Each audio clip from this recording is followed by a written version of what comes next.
ಕಾರಣ.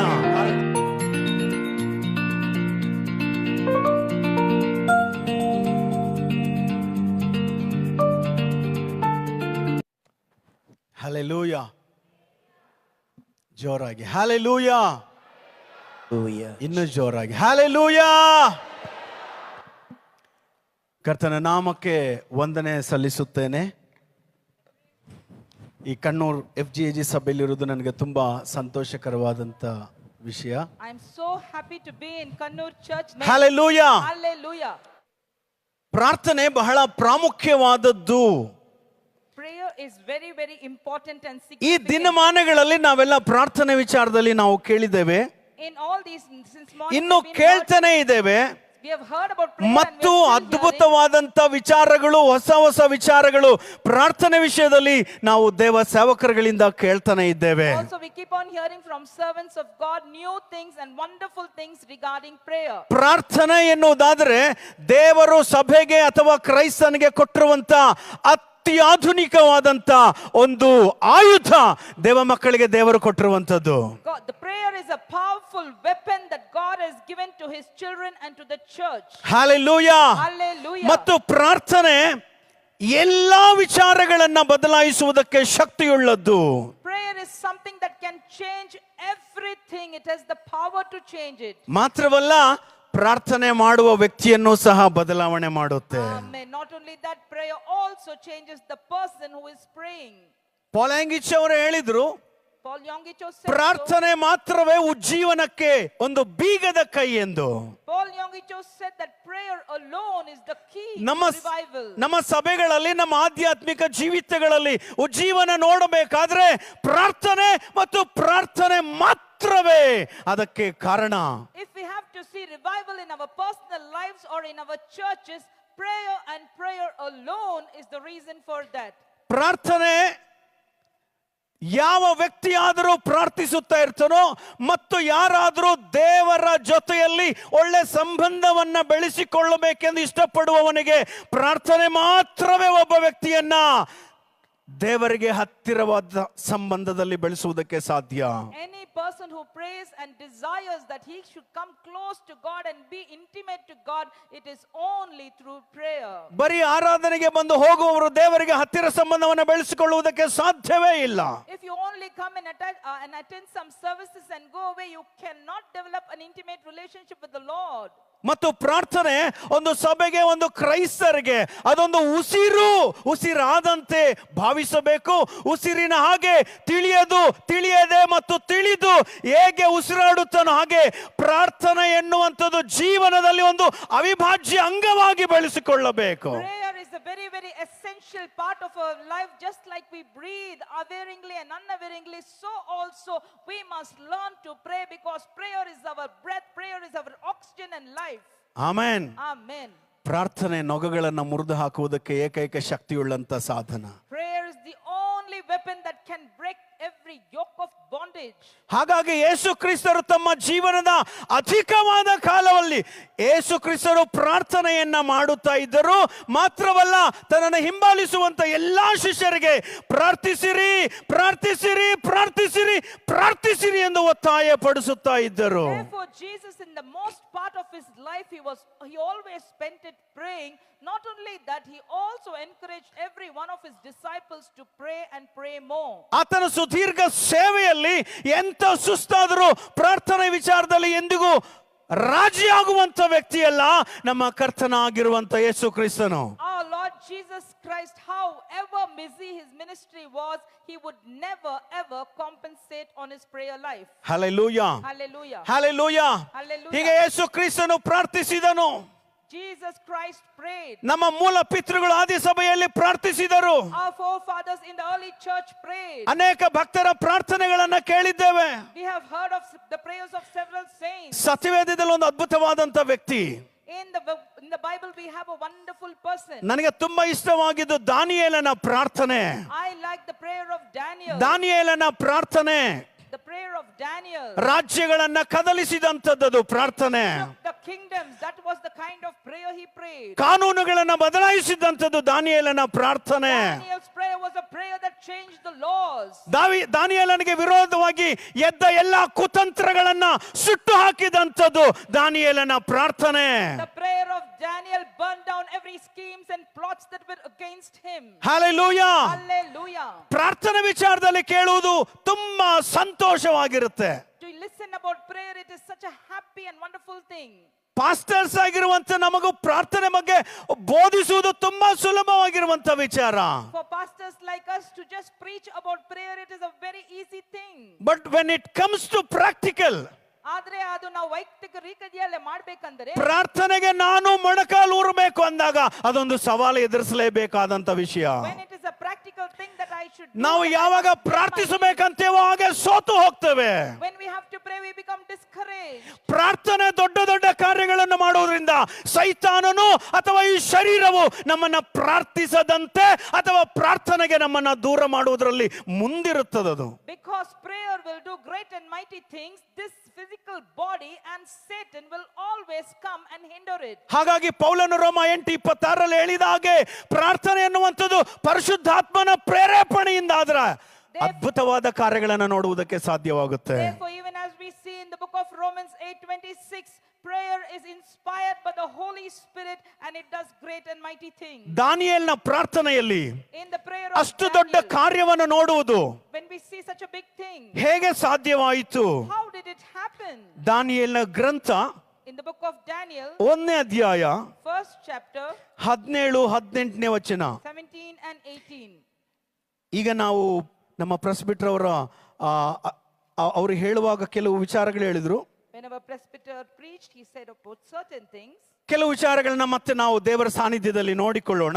Let us see a few further things in the presence of God. 2ನೇ ಅಧ್ಯಾಯ 17ನೇ ವಚನ. Second chapter, 17th verse. ವಾಕ್ಯವು ಹೀಗೆ ಹೇಳುತ್ತೆ, The word says like this. ಬಳಿಕ ದಾನಿಯೇಲನು ತನ್ನ ಮನೆಗೆ ಹೋಗಿ ಹನನ್ಯ, ಮಿಶಾಯೇಲ, ಅಜರ್ಯ ಎಂಬ ತನ್ನ ಸ್ನೇಹಿತರಿಗೆ ಆ ಸಮಾಚಾರವನ್ನು ತಿಳಿಸಿ, ನಾವು ಬಾಬೇಲಿನ ಇತರ ವಿದ್ವಾಂಸರೊಂದಿಗೆ ನಾಶವಾಗದಂತೆ ಪರಲೋಕ ದೇವರು ಈ ರಹಸ್ಯ ವಿಷಯವಾಗಿ ಕೃಪೆ ತೋರಿಸಲು ಆತನನ್ನು ಬೇಡಿಕೊಳ್ಳೋಣ ಅಂದನು. In the book of Daniel, second chapter, 17-18, we see, then Daniel went to his house and made the decision known to Hananiah, Mishael and Azariah, his companions, that they might seek mercies from the God of heaven concerning this secret, so that Daniel and his companions might not perish with the rest of the wise men of Babylon. ನೆಬೂಕದ್ನೆಚ್ಚರನಿಗೆ ಕನಸು ಬಿದ್ದಿತ್ತು. Nebuchadnezzar had a dream ಅವನು ಮರ್ತೋಗಿದ್ದ. and he had forgotten ಆದ್ರೆ about it. ಎಲ್ಲ ವಿದ್ವಾಂಸರನ್ನ ಕರೆಯಲು When he called all the magicians and astrologers, ಯಾರು ಕನಸಿನ ಅರ್ಥ ಹೇಳುವುದಕ್ಕೆ ಸಾಧ್ಯವಾಗಲಿಲ್ಲ. nobody was able to interpret the dream. ಆದ್ರೆ But ರಾಜನು ಕೋಪಗೊಂಡು ಎಲ್ಲಾ ವಿದ್ವಾಂಸರನ್ನ ಸಾಯಿಸಬೇಕೆನ್ನುವ ನಿರ್ಧಾರಕ್ಕೆ ಬಂದಾಗ the king was so angry and he took a decision to kill all the ಯೂದ ಜನಾಂಗದಿಂದ ಸೆರೆವಯ್ಯಲ್ಪಟ್ಟಂತ ದಾನಿಯೇಲ, ಶಡ್ರಕ್, ಮೇಷಕ್ ಎಂಬುವರು ಸಹ ಆ ಆಸ್ಥಾನದಲ್ಲಿ ವಿದ್ವಾಂಸರಾಗಿರುವುದರಿಂದ, because Shadrach, Meshach and they were all satraps in the court of the king, ನಾವು ನಾಶವಾಗುತ್ತೇವೆ ಎನ್ನುವ ಯೋಚನೆಯಿಂದ because they thought that we also will perish. ದಾನಿಯೇಲನು ಹೀಗೆ ಹೇಳ್ತಾ ಇದ್ದಾನೆ, Daniel, ಶಡ್ರಕ್, ಮೇಷಕ್, ಅಬೇದ್ನೆಗೋ ಎಲ್ಲಾ ವಿದ್ವಾಂಸರ ಜೊತೆಯಲ್ಲಿ ನಾವು ನಾಶವಾಗದೆ, ಈ ರಹಸ್ಯವು ನಮ್ಮ ದೇವರಿಗೆ ಗೊತ್ತಿದೆ, ಈ ರಹಸ್ಯವು ನಮ್ಮ ದೇವರ ಕೈಯಲ್ಲಿದೆ, ಈ ರಹಸ್ಯವನ್ನ ಬಯಲು ಮಾಡುವುದಕ್ಕೆ ನಮ್ಮ ದೇವರಿಗೆ ಸಾಧ್ಯ, ನಾವು ಪ್ರಾರ್ಥಿಸೋಣ. Daniel says that we must not be perishing along with the other people. So he calls Shadrach, Meshach, Abednego and says, our God knows all these secrets and mysteries. Let us pray that the Lord will reveal it to us. ದಾನಿಯೇಲನ ಪ್ರಾರ್ಥನೆ ಯಾಕಷ್ಟು ಶಕ್ತಿಯುತವಾಗಿತ್ತಂದ್ರೆ, ಮೊದಲನೇದಾಗಿ ಪ್ರಾರ್ಥನೆಯಲ್ಲಿ ಐಕ್ಯತೆ. Why was prayer of Daniel so powerful? Because there was unity in the prayer. ಪ್ರಾರ್ಥನೆಯಲ್ಲಿ ಐಕ್ಯತೆ ಬಹಳ ಮುಖ್ಯವಾದದ್ದು. Unity is very important when we pray. ದಾನಿಯೇಲನು ಪಕ್ವತೆಯುಳ್ಳಂತ ವ್ಯಕ್ತಿ. Daniel was a man of maturity. ಪ್ರಾರ್ಥನಾ ಪರನು. He was a man of prayer. ಕೃಪಾವರಗಳನ್ನು ಹೊಂದಿರುವಂತ ವ್ಯಕ್ತಿ. He was a man who had received all the gifts of the Holy Spirit. ದಾನಿಯೇಲನು ಒಬ್ಬನೇ ಪ್ರಾರ್ಥನೆಗೆ ಹೋಗಬಹುದಾಗಿತ್ತು. Daniel could have gone for prayer alone. ಆದ್ರೆ ಆತನು ಹಾಗೆ ಮಾಡಲಿಲ್ಲ. But he did not do so. ಹಾಗೆ ಮಾಡಲಿಲ್ಲ. He did not do ನಾನೇ so. ಪ್ರಾರ್ಥನೆ ಮಾಡಿ, ನಾನೇ ಕನಸಿನ ಅರ್ಥ ತಿಳಿದುಕೊಂಡು ಅದರ ಎಲ್ಲ ಕ್ರೆಡಿಟ್ ನಾನೇ ಹೊಂದಿಕೊಳ್ಳಬೇಕು ಎನ್ನುವ ಯೋಚನೆ ದಾನಿಯೇಲನಲ್ಲಿ ಕಿಂಚಿತ್ತಾದರೂ ಇರಲಿಲ್ಲ. Hallelujah. Daniel did not not have even a bit of desire that he alone should go and pray and receive it, the revelation from God, and get all the credit unto himself. ತೀಕ್ಷ್ಣವಾದ ರಾಜಾಜ್ಞೆ ಕೇಳಿದ ತಕ್ಷಣ ಸ್ನೇಹಿತರ ಜೊತೆಗೆ ಓಡಿ ಹೋಗಿ ಪ್ರಾರ್ಥಿಸೋಣ ನಾವು. As soon as he heard the royal decree, he went along with his friends to pray. Hallelujah. ಅವರು ಪ್ರಾರ್ಥಿಸುವಾಗ When they prayed, 19ನೇ ವಚನದಲ್ಲಿ ಹೀಗೆ ಹೇಳುತ್ತೆ, in the 19th verse we ಆಗ ಆ ರಹಸ್ಯವು ರಾತ್ರಿಯಲ್ಲಿ ಸ್ವಪ್ನದಲ್ಲಿ ದಾನಿಯೇಲನಿಗೆ ವ್ಯಕ್ತವಾಯಿತು. then the secret was revealed to Daniel in a night vision. Hallelujah. ಆ ಸಂಸ್ಥಾನದಲ್ಲಿರುವವರಿಗೆ ಏನು ಮಾಡಬೇಕೋ ತಿಳಿಯದೇ ಇರುವವರು, those people who were there did not know what to do.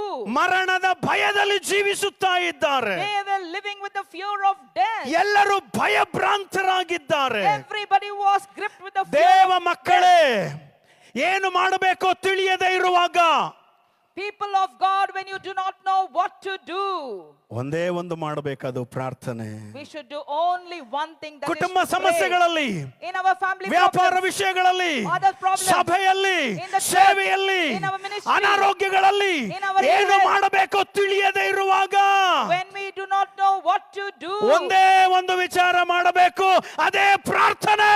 amen, we should do only one thing, that is prayer. ಆ ಪ್ರಾರ್ಥನೆ ಎಲ್ಲಾ ವಿಚಾರಗಳಿಗೆ ಉತ್ತರವನ್ನ ತರುವಂತದ್ದು. Prayer is something that will bring answers to every issue in our life. ಎಲ್ಲ ಸಂಸ್ಥಾನದವರು ಭಯಪಡುತ್ತಿರುವಾಗ ದಾನಿಯೇಲನು ಪ್ರಾರ್ಥಿಸಿದನು. When the worldly people were also afraid, Daniel prayed. ನಮ್ಮ ದೇಶದ ಪರಿಸ್ಥಿತಿ ಅಧೋಗತಿಯಲ್ಲಿ ಇಳಿದೋಗುತ್ತಿರುವಾಗ ದೇವ ಮಕ್ಕಳು ಪ್ರಾರ್ಥಿಸಬೇಕಾಗಿದೆ. When our country is going to ruins, we as the children of God must pray. ಕೆಲವು ಸಾರಿ ನಾಯಕರಿಗೆ ದೇಶವನ್ನು ಹೇಗೆ, ಆರ್ಥಿಕ ವ್ಯವಸ್ಥೆ ಹೇಗೆ, ಪರಿಸ್ಥಿತಿಗಳನ್ನು ನಿಯಂತ್ರಿಸುವುದು ತಿಳಿಯದಿರುವಾಗ ದೇವ ಮಕ್ಕಳು ಪ್ರಾರ್ಥಿಸಬೇಕಾಗಿದೆ. Sometimes when the ruler of the country does not know how to administer and how to improve the economic situation of the country, the people of God must pray. ದೇಶದ ಜನಗಳ ಭವಿಷ್ಯತ್ತು ದೇವ ಮಕ್ಕಳ ಮೊಣಕಾಲಿನ ಪ್ರಾರ್ಥನೆಯ ಬಲದ ಮೇಲಿದೆ. Hallelujah. The future and destiny of the country and the people of the country depends upon the strength of the prayers of the saints. ಐಕ್ಯತೆ ಪ್ರಾರ್ಥನೆಯಲ್ಲಿ ಬಹಳ ಮುಖ್ಯವಾದದ್ದು. Unity is very important in prayer. ತುಂಬಾ ಪ್ರಾಮುಖ್ಯವಾದದ್ದು. It is very, very significant. ಹಾಗಾಗಿ ದಾನಿಯೇಲನ ಆಸಕ್ತಿ, ಅವರನ್ನ ಸ್ನೇಹಿತರನ್ನ ಒಟ್ಟುಗೂಡಿಸುವಿಕೆ ದೇವರಿಗೆ ಇಷ್ಟವಾಗಿ ಇಡೀ ದೇಶದ ವ್ಯವಸ್ಥೆ ದಾನಿಯೇಲನ ಪ್ರಾರ್ಥನೆ ಮೂಲಕ ಬದಲಾವಣೆ ಮಾಡಿದನು. Therefore, because of Daniel's passion and because he united himself in prayer with his friends, God answered his prayer and set things right. ಸಭೆಯಾಗಿ ಐಕ್ಯತೆಯಿಂದ ಪ್ರಾರ್ಥಿಸಬೇಕು. We as a church should pray in unity. ಕುಟುಂಬವಾಗಿ ಐಕ್ಯತೆಯಿಂದ ಪ್ರಾರ್ಥಿಸಬೇಕು. As a family we should pray in oneness. ಪ್ರಾರ್ಥನೆಯಲ್ಲಿ ಆಗದಿರುವ ಕಾರ್ಯಗಳು ಯಾವುದೂ ಇಲ್ಲ. There is nothing impossible with prayer. Hallelujah. Hallelujah. ಎರಡನೇದು, Secondly, ದಾನಿಯೇಲನ ಅದೇ ಗ್ರಂಥ in the same book of ಎರಡನೇ Daniel, ಅಧ್ಯಾಯ second chapter, 27 27th verse, 28ನೇ ವಚನ, 28th verse. ಪ್ರಾರ್ಥನೆಯಲ್ಲಿ In prayer, ವಿನಯ. humility. ಪ್ರಾರ್ಥನೆಯಲ್ಲಿ ವಿನಯ, Humility in prayer. ಪ್ರಾರ್ಥನೆಯಲ್ಲಿ ವಿಧೇಯತೆ, Obedience in prayer. ಪ್ರಾರ್ಥನೆಯಲ್ಲಿ ನಮ್ರತೆ. In humility in prayer.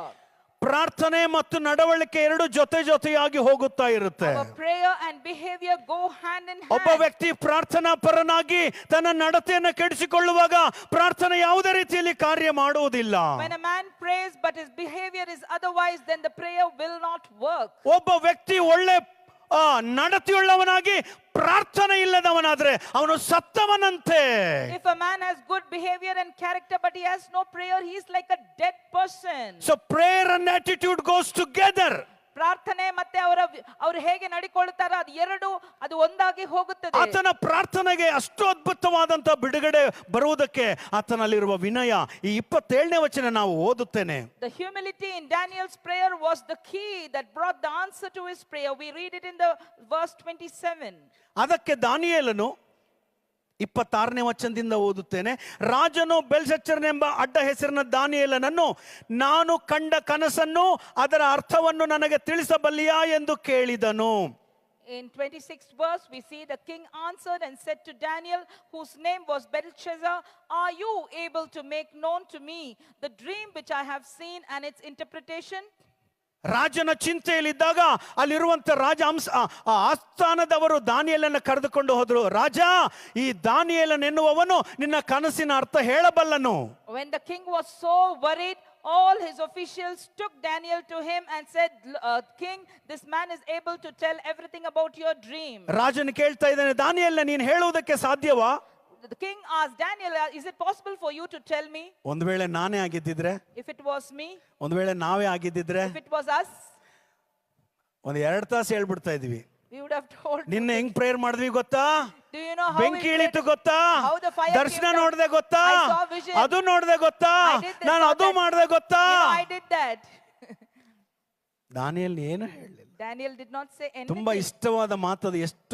ಎಷ್ಟು ಸುನಾಯಾಸವಾಗಿ, ಎಷ್ಟು ಸುನ್ನಿತವಾಗಿ ಆ ರಾಜನ ಆ ಪ್ರಶ್ನೆಗೆ ಉತ್ತರ ಕೊಡ್ತಾ ಇದ್ದಾನಂದ್ರೆ, How beautifully Daniel answers the king's question. ಅದಕ್ಕೆ ದಾನಿಯೇಲನು ರಾಜನ ಸನ್ನಿಧಿಯಲ್ಲಿ ರಾಜನು ಕೇಳುವ ರಹಸ್ಯವನ್ನು ವಿದ್ವಾಂಸರಾಗಲಿ, ಮಾಟಗಾರರಾಗಲಿ, ಜೋಯಿಸರಾಗಲಿ, ಶಕುನದವರಾಗಲಿ ಯಾರು ರಾಜನಿಗೆ ತಿಳಿಸಲಾರರು.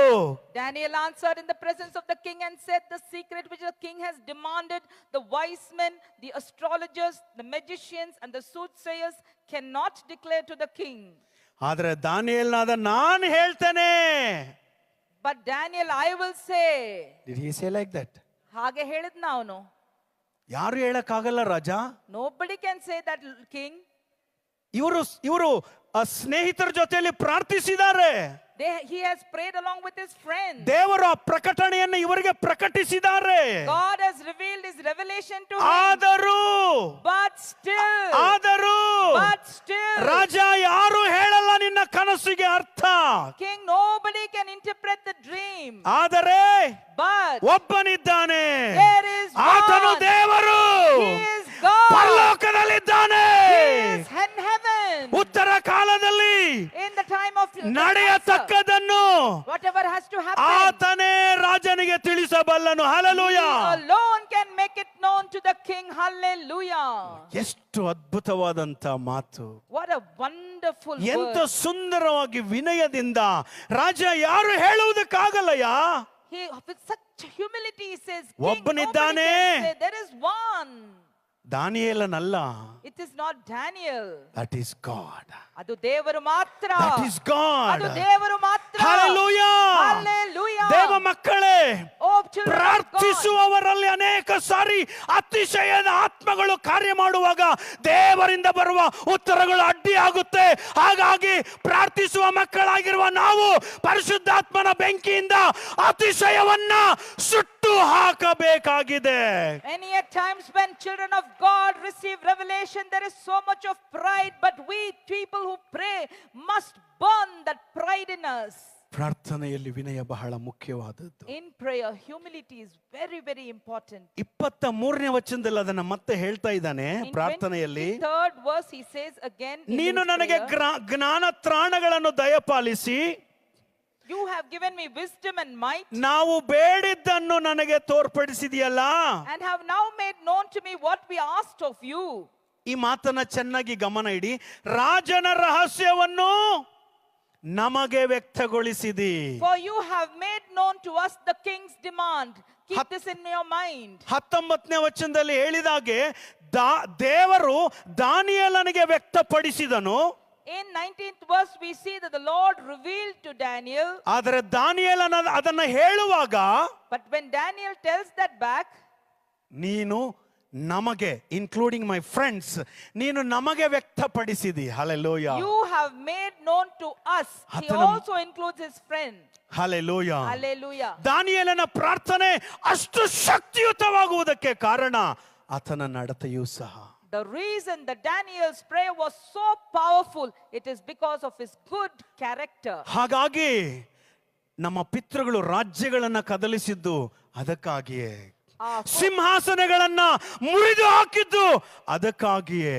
Our forefathers, they stirred up the nations and brought down the thrones because of this. Hallelujah. Hallelujah. Hallelujah. Hallelujah. ಒಂದನೇದು ಪ್ರಾರ್ಥನೆಯಲ್ಲಿ ಐಕ್ಯತೆ. First of all, we need oneness and unity in ನಾವು prayer. ಎಂತ ಪ್ರಾರ್ಥನಾ ಪರರಾದರೂ ನಮಗೆ ಐಕ್ಯತೆ ಬೇಕು. We may be great prayer warriors, but we need unity. ಎರಡನೇದು ಪ್ರಾರ್ಥನೆಯಲ್ಲಿ ವಿನಯ. Secondly, we need humility in prayer. ಕೊನೆಯದಾಗಿ Finally, ದಾನಿಯೇಲನು ತುಂಬಾ ಅದ್ಭುತವಾದಂತಹ ವಿಚಾರಗಳಿದೆ, ಆದರೆ ನಮಗೆ ಸಮಯವಿಲ್ಲ. ಕೊನೆಯದಾಗಿ 6ನೇ ಅಧ್ಯಾಯ 10ನೇ ವಚನ, in the 6th chapter, 10th verse. ದಾನಿಯೇಲನ ಪ್ರಾರ್ಥನೆಯಲ್ಲಿ ಹಠವಿತ್ತು. In the prayer of Daniel, there was determination. ಹಠ, ಒಂದು ಹಠ ಜಿದ್ದು, There was a kind of obstinacy. ಬಿಟ್ಟು ಕೊಡುವ ಮನಸ್ಸು ಯಾವತ್ತಿಗೂ ದಾನಿಯೇಲನಲ್ಲಿಲ್ಲ. Never ever wanted to give up. Hallelujah, Hallelujah. Hallelujah. Hallelujah. ದಾನಿಯೇಲನ ಮೇಲೆ ಆತನ ಜೊತೆ ಇರುವಂತ ಅಧಿಕಾರಿಗಳು ನಿಂದೆ ಹಾಕುವುದಕ್ಕೆ ಅನೇಕ ವಿಚಾರಗಳನ್ನು ಹುಡುಕುವಾಗ ದಾನಿಯೇಲನು ಯಾವ ವಿಷಯದಲ್ಲಿಯೂ ಬಲಹೀನನಾಗಿ ಕಾಣಲಿಲ್ಲ.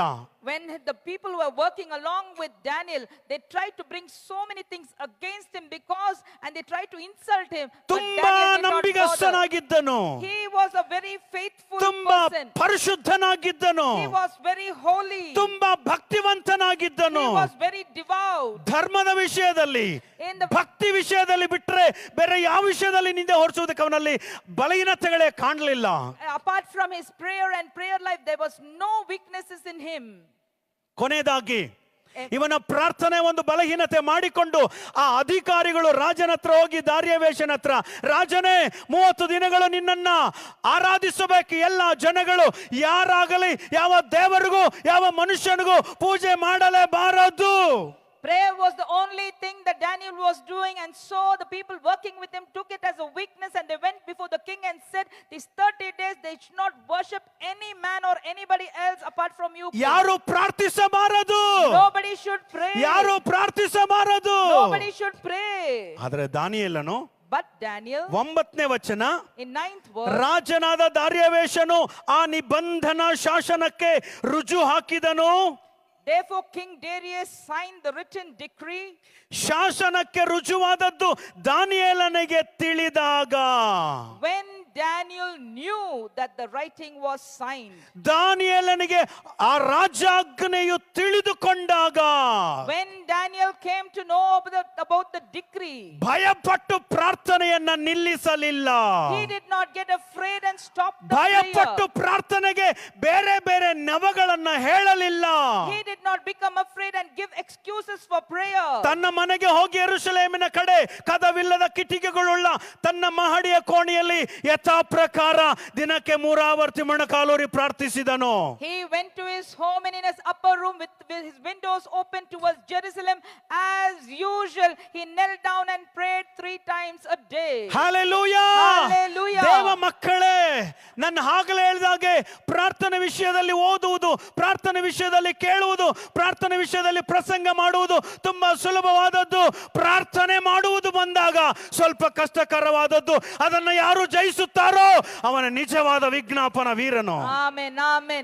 As I already told you, it is a very easy thing to hear about the prayer, to read about the prayer, to preach about the prayer. But when it comes to practically pray, the person who overcomes every challenge and prays is a true prayer warrior. ನಮ್ಮ ಪ್ರಾಂತ್ಯದ ಕಡೆ ಕೇಳುವಾಗ, ಅಮ್ಮ ಯಾಕೆ ಪ್ರಾರ್ಥನೆಗೆ ಬರಲಿಲ್ಲ, ನಿನ್ನೆ ಉಪವಾಸ ಪ್ರಾರ್ಥನೆ ಬ್ರದರ್ ಯಾಕೆ ಬರಲಿಲ್ಲ ಅಂತ ಕೇಳುವಾಗ, In our place, if we ask sister, brother, why didn't you come for the fasting prayer yesterday? ಸುಲಭವಾಗಿ ಆನ್ಸರ್ ಕೊಡ್ತಾರೆ. Very easily they will give an answer. ಸ್ವಲ್ಪ ಮೊಣಕಾಲು ನೋಯ್ತಿತ್ತು ಪಾಸ್ಟ್ರೆ, Pastor, I had knee pain. Nada Pastor. ನೋಯ್ತಿತ್ತು I ಪಾಸ್ಟ್ರೆ, had hip pain, Pastor. ಸ್ವಲ್ಪ ಏನೋ ತಲೆ ತಿರುಗದಂಗ ಆಗ್ತಾ ಇತ್ತು Pastor, I ಪಾಸ್ಟ್ರೆ. felt so giddy, Pastor. ಚಿಕ್ಕ ಚಿಕ್ಕ ವಿಚಾರಕ್ಕೆ ಪ್ರಾರ್ಥನೆಯನ್ನ ದೂರ ಮಾಡಿಕೊಳ್ಳುವಾಗ ದಾನಿಯೇಲನಂತ ವಿಚಾರವು ಬಂದಾಗ ಹೇಗೆ ಜಯಿಸುವುದು ಸಾಧ್ಯ? If we give excuses for such small things and do not pray, if we get a issue just like Daniel, what will we do then? ನಾನು ನಮ್ಮ ಸಭೆಯಲ್ಲಿ ಮೊನ್ನೆ ಹೇಳಿದೀಗೆ, ಹೊಸ ವರ್ಷದಲ್ಲಿ ಪ್ರಾರ್ಥನೆ ವಿಷಯದಲ್ಲಿ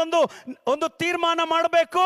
ಪ್ರಾರ್ಥನೆ ವಿಚಾರದಲ್ಲಿ ದೇವರ ಸಾನ್ನಿಧ್ಯದಲ್ಲಿ ಬಂದು ಮಾಡೋ ಪ್ರಾರ್ಥನೆ ಎಂತ ಸಮಯದಲ್ಲೂ ತಪ್ಪಿಸಿಕೊಳ್ಳಬಾರದು.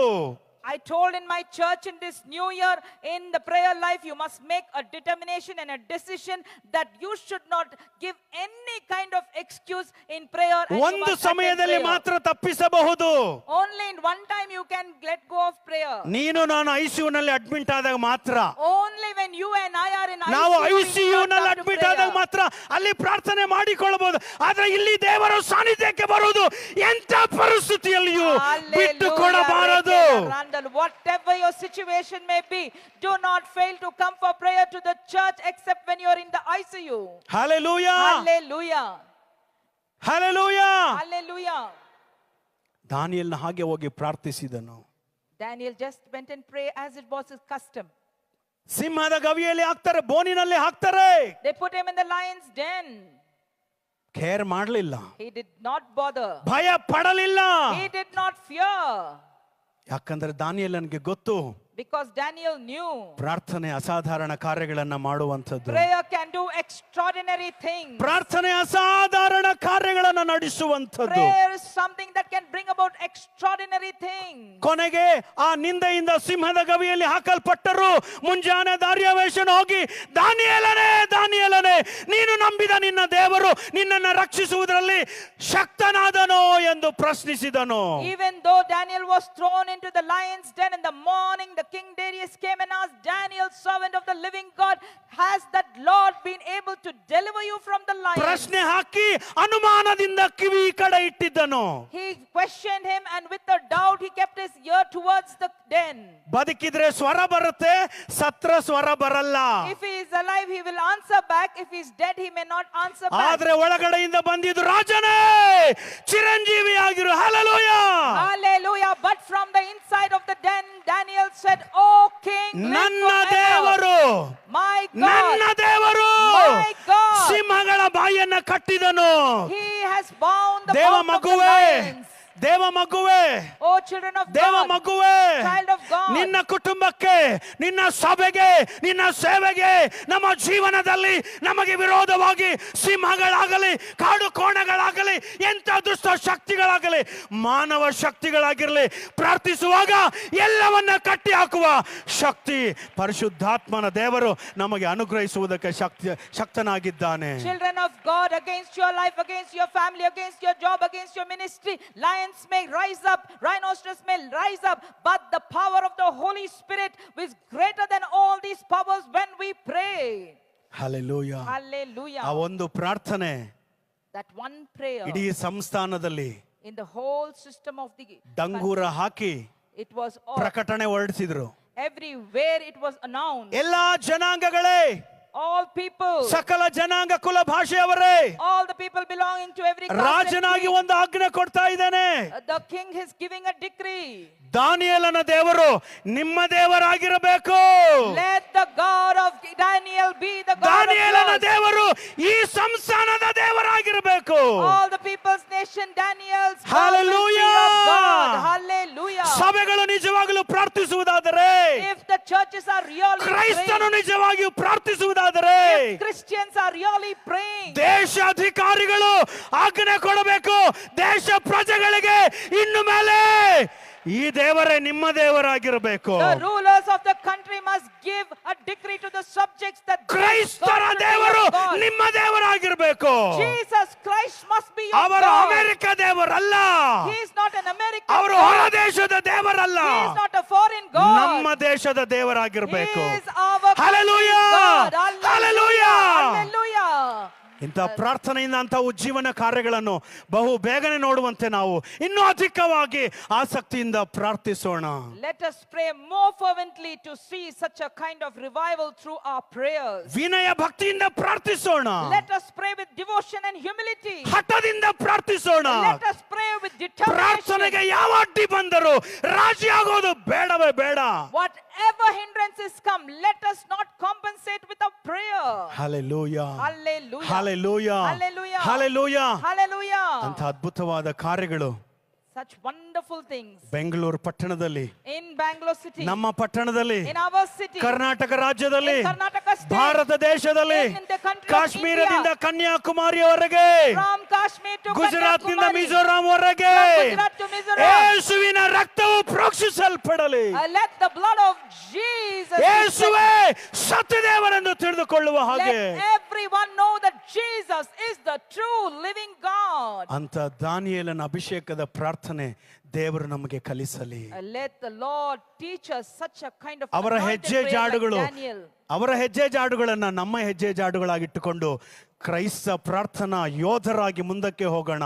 ದೇವರು ದೊಡ್ಡ ದೊಡ್ಡ ಕಾರ್ಯಗಳನ್ನು ಈ ಕಣ್ಣೂರು ಮತ್ತು ಇಡೀ ನಮ್ಮ ಕರ್ನಾಟಕ, ನಮ್ಮ ದೇಶದಲ್ಲಿ ನಡೆಸಲಿ.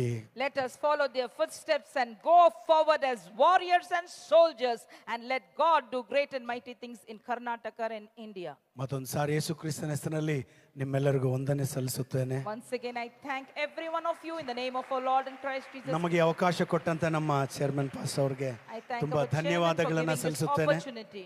ದೇವರು ನಿಮ್ಮನ್ನು ಆಶೀರ್ವದಿಸಲಿ.